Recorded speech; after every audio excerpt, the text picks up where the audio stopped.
Carmen, a minha abordagem é a TCC, tá? Eu trabalho com a terapia cognitivo-comportamental e agora sou uma curiosa da psicologia positiva. Estou começando a estudar, estou gostando muito e acho que a psicologia positiva tem muito a agregar aí junto com a TCC, combina, tem algumas técnicas e estratégias que são bem potencializadoras do processo. Mas a abordagem que eu escolhi desde a faculdade foi mesmo a TCC, que foi a que fez mais sentido, tem mais a ver com o meu estilo também. Eu sou muito prática, né? Eu gosto de ajudar, trabalhar com objetivos, resolução de problemas, então foi a abordagem que eu mais me identifiquei, tá? E hoje eu me divido entre atendimentos online e presenciais, mas hoje eu estou com bem menos atendimento do que no começo, porque, né, a gente está aqui no Carreira em Psicologia e eu preciso dar atenção também para as minhas alunas. Mas essa é a minha abordagem, tá? Deixa eu ver o que mais. Obrigada, Jaque, pelo feedback, minha querida. Vamos lá, Raquel, qual a maior dificuldade você encontrou no início da carreira na psicologia? A maior dificuldade que eu encontrei foi a mesma que eu tento ajudar vocês a não terem, que é a dificuldade de captar os primeiros clientes, né? Eu digo que você construir essa autoridade no começo é realmente difícil, né? Você tá ali plantando um solo que ainda não tem frutos, né? Quando você está começando a carreira, mas que depois que você consegue, né, ali a construir um posicionamento que é claro e que as pessoas começam a compreender o teu trabalho, fica muito mais fácil, até mesmo para os clientes chegarem até você, tá? Então, assim, no começo eu tive essa dificuldade inicial para conseguir aí os meus clientes, mas a maior dificuldade em relação a isso era porque eu queria fazer muito a minha transição de carreira. Então, eu tinha que conseguir clientes o suficiente, na verdade, a maior dificuldade foi essa. Eu tinha que conseguir clientes o suficiente para eu conseguir sair, né, da CLT e poder trabalhar exclusivamente no consultório, que era o que eu mais queria. Né? Eu queria ter essa liberdade de trabalhar com uma coisa que eu gosto, de poder criar, de poder inovar, de poder atuar de fato na área clínica, que era o que eu mais queria. Desde que eu entrei na faculdade, eu sempre me interessei pela área clínica. Na verdade, eu entrei já com muita vontade de atuar na clínica, mas a clínica a gente só consegue atuar depois que se forma, né? E aí, no meio da graduação, eu comecei um estágio na organizacional e aí fui seguindo aí uma trajetória na área organizacional. Meu primeiro emprego foi na área organizacional, tá? E em paralelo eu fui começando na clínica aos pouquinhos, né? Para quem conhece aí a minha história, quem já escutou em outras lives, sempre alguém pergunta. Eu precisava, né, do emprego porque realmente tinha que me sustentar. E aí, depois eu fui fazendo essa transição aos pouquinhos, e aí consegui, né, assim, no meu primeiro mês que eu abri o turno, eu já consegui uma cliente, e depois consegui mais uma, já consegui, assim, no primeiro mês uns 3 clientes, e aí depois consegui fechar o turno, e eu fiquei muito feliz porque eu achava que ia demorar muito, né, todos aqueles tabus, aquelas crenças limitantes que a gente tem, né, durante a graduação, que as pessoas não acreditam tanto que a psicologia, que a carreira na clínica é uma carreira que vai ser, assim, uma carreira promissora, né, mas hoje a gente está mudando isso, a gente está vendo que é diferente. E aí eu comecei, tinha muito receio de não conseguir esses clientes, e nessa época eu me dividia, né, entre a org e a clínica, e aí eu atendia no sábado, meu turno era o sábado, porque era o turno que eu conseguia, né? Que eu conseguia encaixar os clientes tranquilamente, tá? E aí, depois que eu consegui lotar o primeiro turno, eu fiquei muito feliz. Por quê? Porque aí já o próprio, digamos assim, né? A minha própria carreira no consultório já se autossustentava, então já pagava com o que eu recebia dos clientes. E aí, depois, a meta foi conseguir fazer a transição, aumentar os turnos. E aí foi onde eu fui muitas vezes ali com medo de arriscar, às vezes também as pessoas que estão próximas de vocês têm medo também que você arrisque. E aí eu fui aos pouquinhos, né? Fui buscando ajuda. Gente, eu só ajeitar aqui a ring light que tá meio torta. Meio torta. É. Deu certo agora. E aí, nesse período, eu comecei, assim, eu voltei para a terapia, né, para me ajudar nesse processo de transição de carreira. Procurei um curso de planejamento de carreira, fiz uma sessão de orientação de carreira e me ajudou muito, né, nesse processo inicial e fui também pesquisando estratégias relacionadas a posicionamento, a empreendedorismo, e aí fui trabalhando melhor esse meu posicionamento. Aí foi quando eu comecei realmente a ter maiores resultados, consegui fechar outro turno, depois fui fazendo essa transição aos pouquinhos, ainda trabalhei na saúde pública, né? E aí, assim que eu consegui, o meu objetivo, acho que na época era ter o suficiente que desse para eu sair, essa era a meta. E aí eu fui fazendo a transição, mas é um momento assim que gera muito insegurança, né? Quando você está começando na carreira. Eu entendo aí quem está começando realmente gera muita insegurança, às vezes você tem aquele medo, né, de arriscar, às vezes você quer desistir, às vezes vem aqueles pensamentos de que não vai dar certo, é muito difícil, às vezes parece que os clientes nunca vão chegar, e aí eu lembro que eu tinha muito medo de não conseguir os pacientes, ou então do paciente chegar e ir para a primeira consulta e não voltar mais.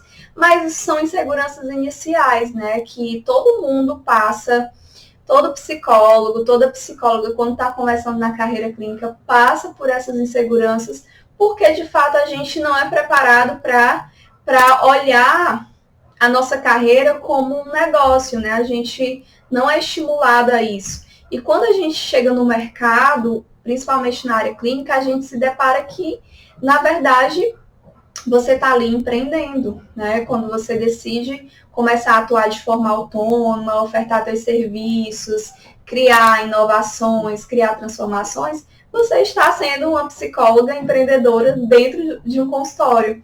E hoje a gente, para além, né? Porque hoje a gente tem um consultório presencial, online, a gente ainda pode criar aí outros produtos e serviços dentro da área clínica.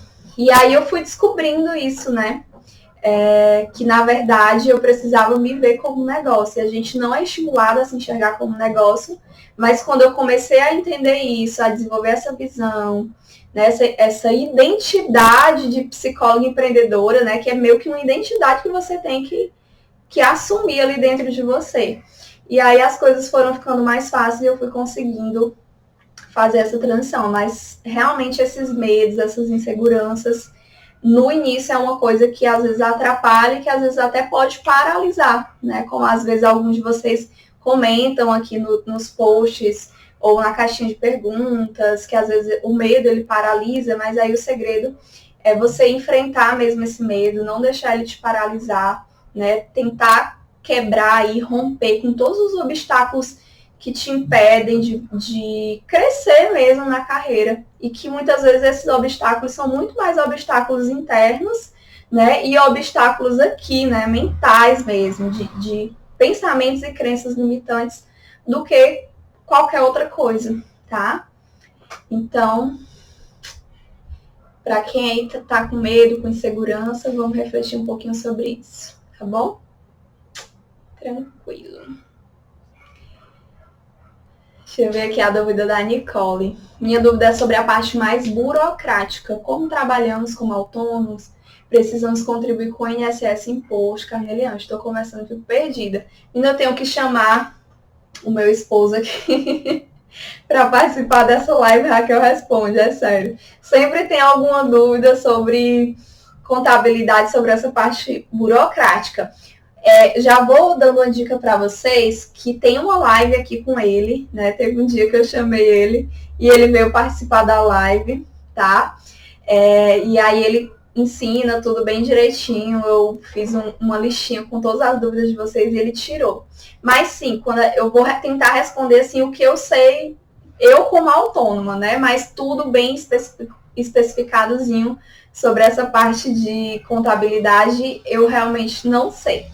Mas eu vou tentar te ajudar pela minha experiência como psicóloga, né, autônoma. Enfim, realmente quando a gente começa, né, na carreira dentro do consultório, não necessariamente você precisa abrir um CNPJ, você pode começar como profissional autônoma, né? Qualquer pessoa que trabalha ofertando serviços, tá? Pode ser considerado um profissional autônomo liberal, profissional liberal, certo? E aí, como todo prestador de serviço, a gente precisa pagar o imposto sobre serviço, que é o ISS, certo? Que são os impostos que os prestadores de serviços pagam. E aí, você continuando como pessoa física, o que você precisa fazer? Você vai fazer um cadastrozinho de autônoma na prefeitura da sua região, tá? Mas por que, Raquel, que isso é importante? Porque quando você não faz, é como se você fosse realmente estivesse ali trabalhando de forma avulsa, né? Não tão legalizada e regularizada. Fica realmente um trabalho desregularizado, sei lá, né? Não basta só você ter o CRP como profissional para você ter a sua contribuição direitinho, não ficar aí sonegando imposto, né? Precisa fazer o cadastro. E aí, quando você faz esse cadastro, a dica que eu dou, né, para os psicólogos, procure um contador que você confie, próximo a você, para te ajudar nessa parte do preenchimento do Carnê-Leão. Porque é nesse Carnê-Leão onde vocês vão poder acompanhar, né, o rendimento de vocês, onde o contador ele vai lá fazer o acompanhamento mensal de todas as entradas que foram efetuadas naquele mês, tá? E para que serve esse Carnê-Leão? Ele é uma comprovação de renda e é através dele que você contribui direitinho com seus impostos, fica legalizadazinho, né? Não faz sonegação de imposto e paga tudo bem direitinho. E aí, quando é no final do ano, por exemplo, no outro ano que entra, você tendo o seu Carnê-Leão todo organizadinho, aí o contador ele já consegue fazer de uma forma mais prática o teu imposto de renda, para que você possa declarar e não cair na malha fina, né? Não ter esses riscos. Às vezes, tem muitos PCs que quando começam não fazem mesmo, não fazem cadastro como autônomo, não preenche Carnê-Leão, às vezes nem imposto de renda não faz, mas tudo no começo até dá para a gente compreender quando você não tem uma renda tão significativa que vai interferir. Mas com o passar do tempo, quando essa renda vai aumentando e você vai vendo que isso vai se tornar a tua renda principal, é importante, você precisa, né? É o certo a se fazer. E aí até essa semana acho que alguém perguntou sobre isso em alguma postagem, não lembro direito, ou foi na caixinha de perguntas. E aí uma coisa que eu sempre falo, né? Quando você é empregado, como é que você comprova a sua renda? Através do seu contra-cheque, né? Mas quando você é profissional autônomo, você comprova a sua renda através do seu imposto de renda, né? Através desse acompanhamento que você faz. E aí, se você não faz acompanhamento nenhum, se você não declara nada, fica como se você fosse uma pessoa sem renda. E aí, lá na frente, se você quer, né, precisa fazer alguma coisa que necessite da tua renda, você não vai conseguir, tá? Então, é uma organização necessária para todo empreendedor, para todo profissional liberal, certo? E aí, quem tiver mais dúvidas sobre isso, que eu não vou saber falar bem direitinho para vocês, assistam a live. Tá lá no IGTV, tá bom? Minha tia aqui, gente. Certo. Vamos ver aqui a próxima dúvida. E se não ficar claro, gente, pode perguntar, tá? Tá tudo certinho aí para vocês, o áudio. A Rochelle colocou aqui, bate insegurança mesmo, mas vou com medo mesmo. Isso, gente, vai com medo mesmo. Tá com medo, vai com medo mesmo. Por quê? Porque o que acaba com medo é enfrentamento, é exposição, né? Eu até brinquei numa das aulas passadas aqui. As pesquisas comportamentais aí podem confirmar, né? Exposição realmente faz o medo diminuir, tá? Então, estudem mesmo, que com o tempo vai desenvolvendo mais segurança. Olha aqui a Karina. Estou me identificando mais com o nicho de autoestima para mulheres e desapegando do infantil. Mas será que tem demanda como tem no infantil? Karina, se eu te disser que agora eu comecei, eu vou compartilhar um pouquinho contigo a minha trajetória, né? Com todo mundo que está assistindo. Eu comecei atuando... Quando eu comecei a atuar na clínica, né, eu também não tinha clareza sobre questão de nicho, certo? Afinal, na verdade, eu nem sabia o que era isso, nicho, tá? Porque na época assim que eu me formei, há quase 5 anos atrás, vai fazer 5 anos agora em julho, não se falava tanto sobre isso, pouco se sabia sobre empreendedorismo, mas a gente avançou muito, né, em 5 anos, que bom. E eu não tinha clareza sobre o meu nicho. Mas aí depois, conforme eu fui estudando, fui trabalhando meu posicionamento, eu fui descobrindo isso, a importância de definir o nicho. E o primeiro nicho que eu defini foi o infantil. Né? Então, meu nicho, eu comecei no nicho infantil e educação de pais. Mas com o tempo eu fui vendo que, na verdade, não era o nicho que eu tinha paixão, que eu me identificava, tá? Apesar de que eu recebia muita demanda, muita procura, principalmente porque eu também tinha uma formação, além de ter a formação em educação parental, eu tinha formação em aba, então eu tinha muita procura, tanto para a questão de orientação, como terapia em aba, como as próprias demandas do desenvolvimento infantil. Então, acabava que realmente eu fui construindo bastante autoridade, era chamada e tudo para cursos de formação, especialização, para dar aula, mas não fazia tanto sentido. Então, sempre que eu indico você procurar um nicho, busque compreender, o mais importante não é o tamanho da demanda, porque demanda, gente, tem muita demanda para tudo. A autoestima também tem muita demanda. Acho que praticamente se tu for parar, se tu reunir um grupo assim com 100 mulheres, se tu perguntar assim, quem aqui tem autoestima baixa? Todo mundo levanta a mão. Praticamente toda mulher tem problema de autoestima, porque a gente vive numa sociedade que é uma sociedade muito machista, muito patriarcal, uma sociedade que exige muito das mulheres, idealiza demais o corpo, exige muita perfeição. Então, sempre vai ser um problema que vai existir. E a autoestima é um problema, né, ligado a esse público feminino, que traz vários outros problemas associados, como questão de ansiedade, de depressão. Então, dá para é um nicho aí que dá para você trabalhar muita coisa que está associado a diversos outros problemas do mundo feminino. Então, demanda tem demais, tá? Tanto quanto o nicho infantil. Mas o foco não deve ser esse, certo? O que você tem que se preocupar não é com a quantidade de demanda. Quando eu fui fazer a minha escolha do nicho, eu fui muito por esse caminho do que era mais conveniente, né? Do que parecia que as pessoas buscavam bastante, me associavam, porque eu falava muito bem sobre infância, estudava bastante e até gostava de estudar, mas na prática eu fui vendo que nem era muito o que eu queria.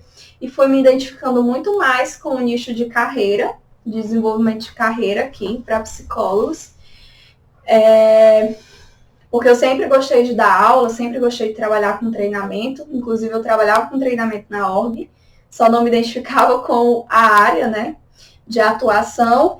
E também hoje, como eu quero dar mais atenção ainda a esse nicho de carreira e começar a ajudar mais e mais psicólogos a crescer, eu estou fazendo uma transição para começar a atender mais online e mais mulheres, tá? Nesse mesmo nicho. Então, assim, não te preocupa com isso, certo? Demanda tem muito e a escolha do seu nicho deve ser baseada naquilo que faz sentido para você e não com essa preocupação se vai ter demanda ou não, tá? Afinal, até porque, tava lembrando aqui, até porque a questão das pessoas te procurarem, da demanda surgir, né, para você, tem muito mais a ver com a forma que tu se comunica, com o teu posicionamento, tem muito mais a ver como as pessoas vão te enxergar como referência. tem muito mais a ver com o conteúdo, com a comunicação que tu vai estar criando, né, nas redes sociais, nos teus canais aí de divulgação, tá? Então, se as pessoas forem confiando em ti, no teu trabalho, forem enxergando valor naquilo que tu mostra para elas, com certeza muitas pessoas vão te procurar, tá bom? E é uma construção, é um passo a passo, tá? É a questão de você se tornar referência, construir autoridade, é uma escadinha, tá? É um tijolinho de cada vez. No começo as pessoas ainda não te enxergam tanto como autoridade naquele nicho, mas depois de você tanto falar, de tanto dizer para as pessoas que você sabe fazer aquilo, você vai se tornando autoridade, referência.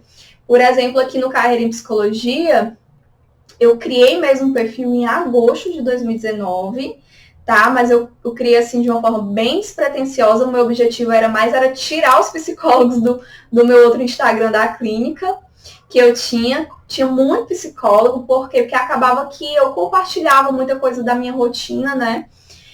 Nos stories, às vezes dava alguma dica, porque sempre alguém me perguntava. E eu também tinha os alunos, né, dos cursos de formação que eu dava, então acabava vindo muito psicólogo. Eu disse, não, gente, vou criar um perfil para tirar as dúvidas dos psicólogos, das minhas alunas, e vou ajudar elas lá. E aí fui começando sem intuito mesmo, assim, de crescer e nem sem ter nem noção que eu ia gostar tanto desse nicho. E aí, quando eu fui, mas fazia sentido, né? Eu gostar, porque realmente eu gosto muito da aula. E aí, quando eu fui começando, né, falando, eu fui vendo que as pessoas realmente precisavam de ajuda, os psicólogos precisavam de ajuda com isso. E aí eu fui vendo que realmente era um propósito que fazia sentido para mim, né? Então, digamos, eu tô aqui há 1 ano e pouquinho, e agora que a gente realmente está vendo que o Carreira em Psicologia está crescendo, que as pessoas estão vindo. Então, é uma construção aos poucos, você vai construindo. E o segredo é você não desistir. Vai chegar um momento que as pessoas realmente vão começar a te enxergar como autoridade. E hoje eu já vejo que muitas pessoas já começam a me ver como autoridade nessa área, né, de carreira, de empreendedorismo para psicólogos. Pessoas me convidam para live, às vezes eu não tenho tempo mesmo, acabo, às vezes, tentando achar um tempo para encaixar, às vezes não consigo, né? Já recebi convite para participar de livro, enfim, acaba que você vai construindo aos pouquinhos, tá? Espero que você tenha ficado mais tranquila. Viviane, você não acha que o Instagram já está saturado de psicólogo? Ixi, se tivesse saturado... Gente, se a gente for parar para pensar,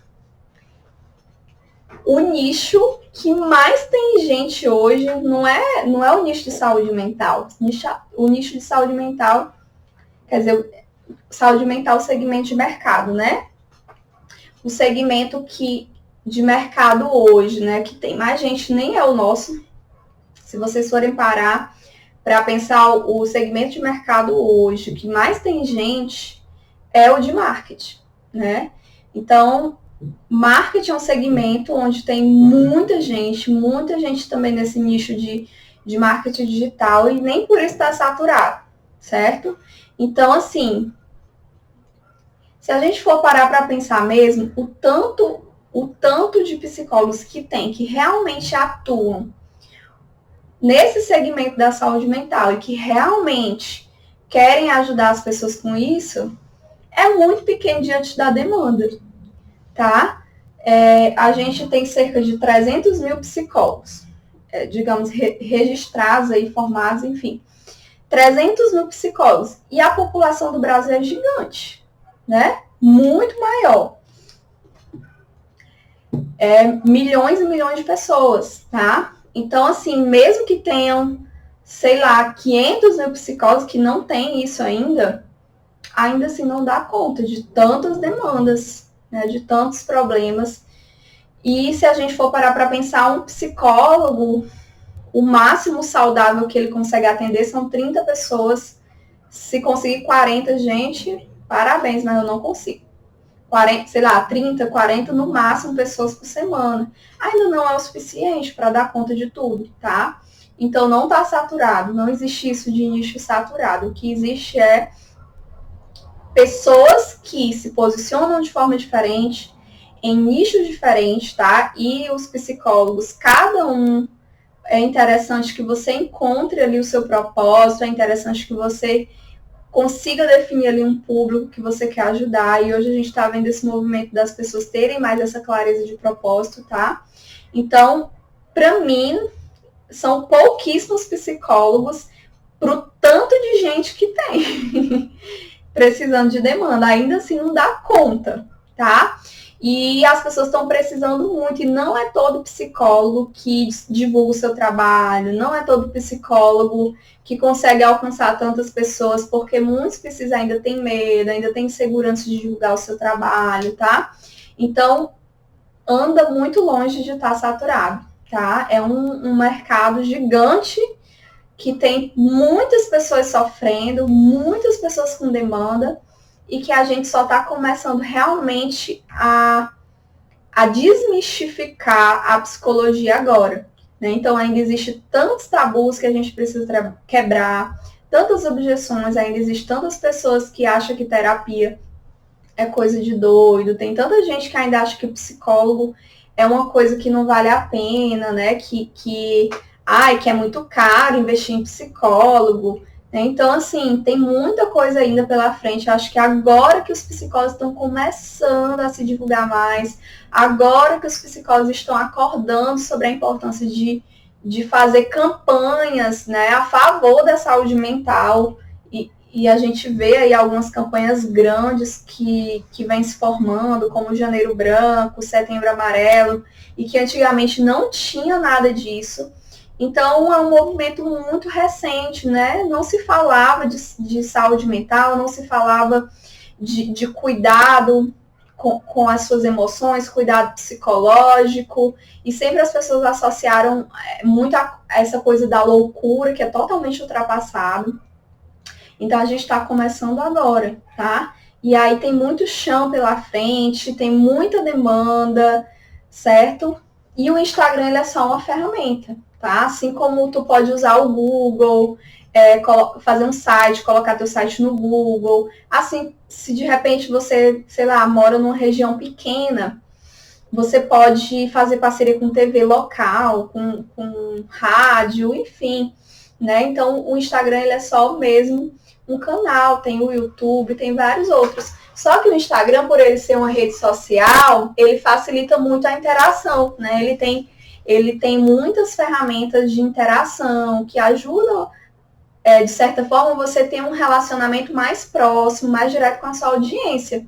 Coisa que antigamente era muito impossível, era muito difícil, né? Para você conseguir divulgar o seu trabalho, você precisava ir para a televisão, e aí não era todo mundo que tinha condições de fazer isso, e também nem sempre era tão assim viável, né, para os psicólogos fazerem isso. A gente tem que ter cuidado também com a forma que a gente se divulga, né, cuidados éticos, e aí a gente precisa realmente utilizar as ferramentas que estão disponíveis, e hoje o Instagram é uma ferramenta, um canal aí muito acessível para a gente mostrar o nosso trabalho, né, para as pessoas conhecerem o nosso trabalho através do nosso conhecimento, porque aqui a gente compartilha o conhecimento, a gente se aproxima mais das pessoas, então facilita muito, tá? Então não fiquem com medo disso, gente. Você acha que temos que ter uma conversa digital para o consultório? Não entendi. Fernanda, você pode mandar de novo a sua pergunta? Não entendi, tá?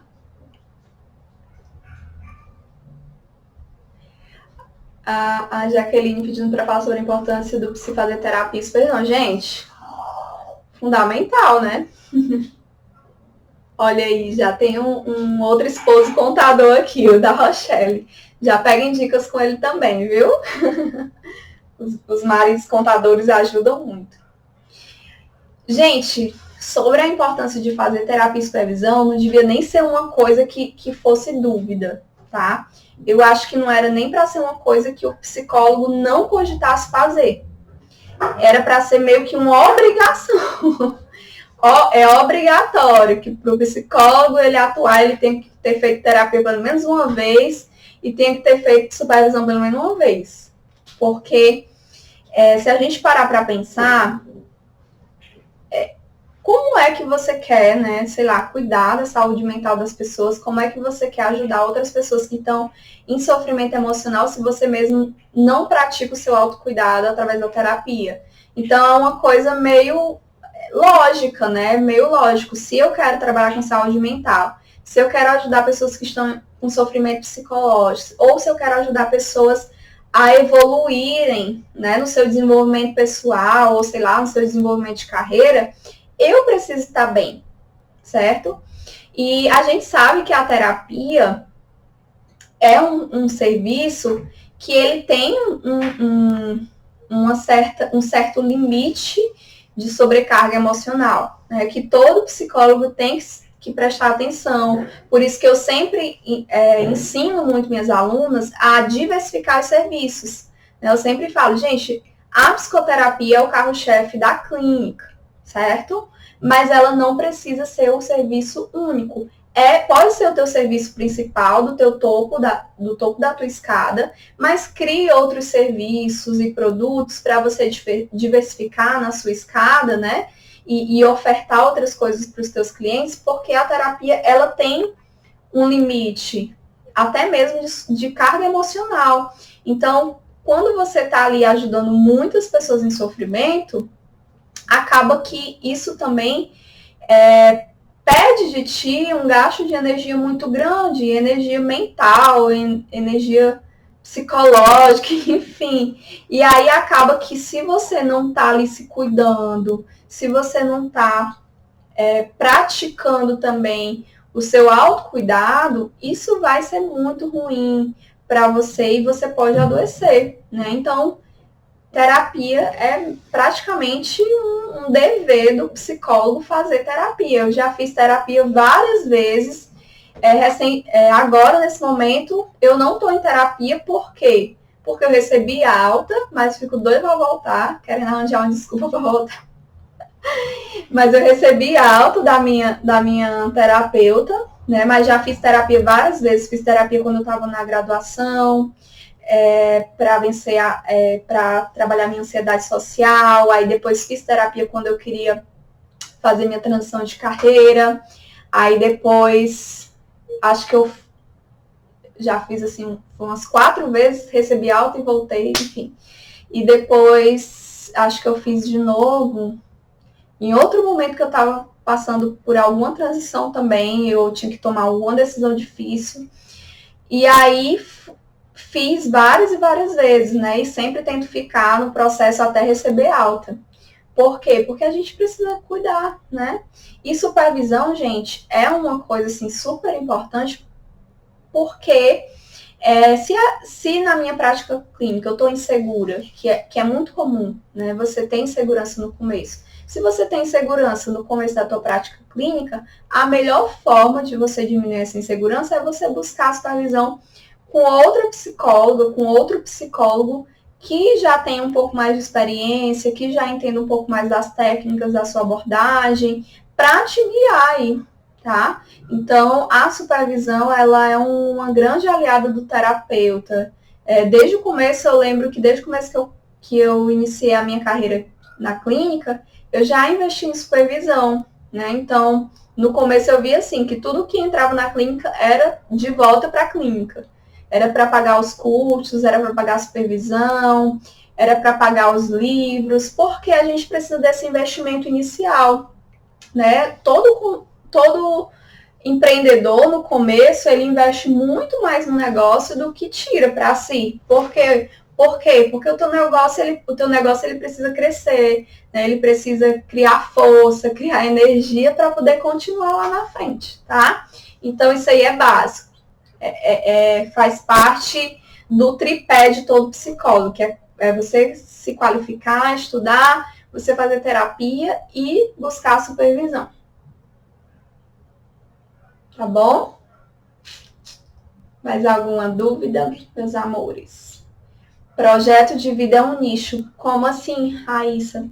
Me explica melhor o que seria projeto de vida? Porque assim, quando tu coloca só projeto de vida, fica uma coisa bem ampla, né? Aí pode entrar um monte de coisa. Me explica melhor para eu tentar te ajudar, tá? Isso, tem muitos psicólogos, Jaqueline, que começam, né, que atendem anos e anos e nunca fizeram terapia nem supervisão. Mas não é o recomendado, tá?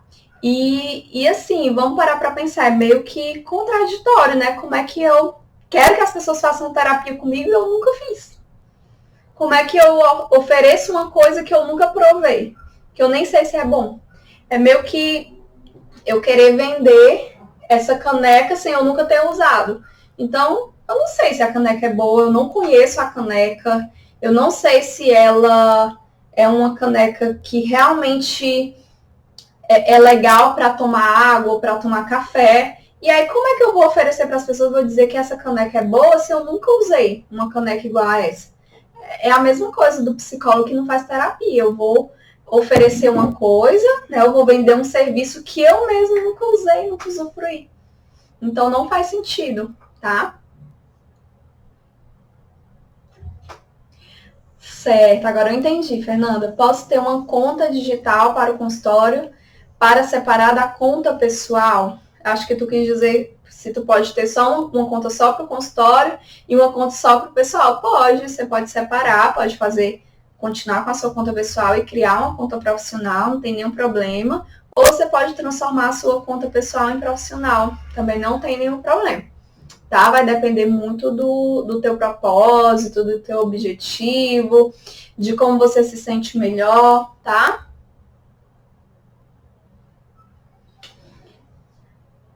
Sobre diversificar os serviços, por exemplo, para palestras, grupos terapêuticos, instituições, como é feito esse contato.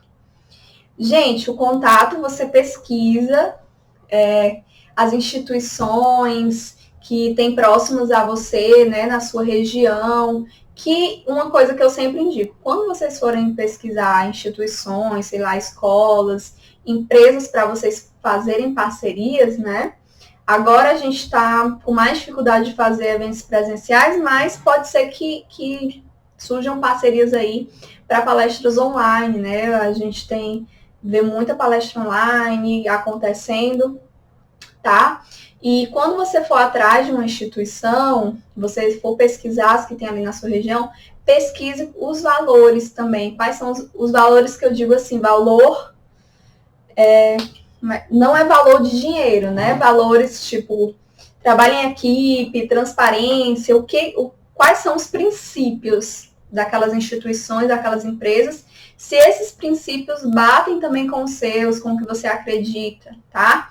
Porque aí é legal que você busque fazer parcerias que sejam alinhadas também com o teu propósito, com os teus valores, com aquilo que tu busca, parcerias também estratégicas com instituições, outros profissionais que sejam do mesmo nicho que você, ou nicho parecido, para que as coisas funcionem. E aí, gente, o contato é entrar em contato mesmo.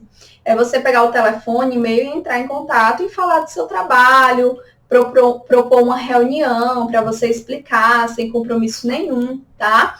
Por exemplo, eu trabalhei em RH e quando a gente queria conseguir palestrantes para ir para a empresa, ou então quando alguém queria propor uma parceria, o setor responsável por isso era o recursos humanos, né? O setor de desenvolvimento pessoal. Desenvolvimento pessoal não, desenvolvimento humano, tá? Então, o setor aí das instituições para vocês entrarem em contato e fazer parcerias é o setor onde estão as colegas, né? As outras psicólogas que são responsáveis por essa parte de treinamento e tal. Bom? É isso, gente. Olha, a gente já tá aqui com 45 minutos de live, Raquel Responde, de consultoria em grupo, tá? E aí, se vocês tiverem mais alguma dúvida, mandem aqui, que eu fico mais uns 10 minutinhos, dá pra gente ficar, tá bom? Mas é isso, gente. Espero que eu tenha ajudado aí todo mundo que mandou suas dúvidas, tá? Se mais alguém tiver alguma dúvida, pode mandar ainda. Lembrando, aproveito para lembrar que próxima terça a gente tem nosso aulão, a nossa CP Class, que é o aulão do Carreira em Psicologia, aulão de conteúdo, tá? Terça-feira, 7h30. E nessa terça-feira o nosso aulão vai ser sobre nicho, certo? Que é uma dúvida muito grande de vocês. E eu vou responder aquela perguntinha. Nicho limita ou não limita a nossa profissão? Limita ou não limita você conseguir captar clientes? Como é que é isso? Ajuda ou atrapalha esse negócio? Já falei muito sobre isso em outros aulões por aqui, mas aí eu vou focar mais nisso, que é uma dúvida que sempre surge, tá? Então, acho que deu certo aí, todo mundo tirou suas dúvidas.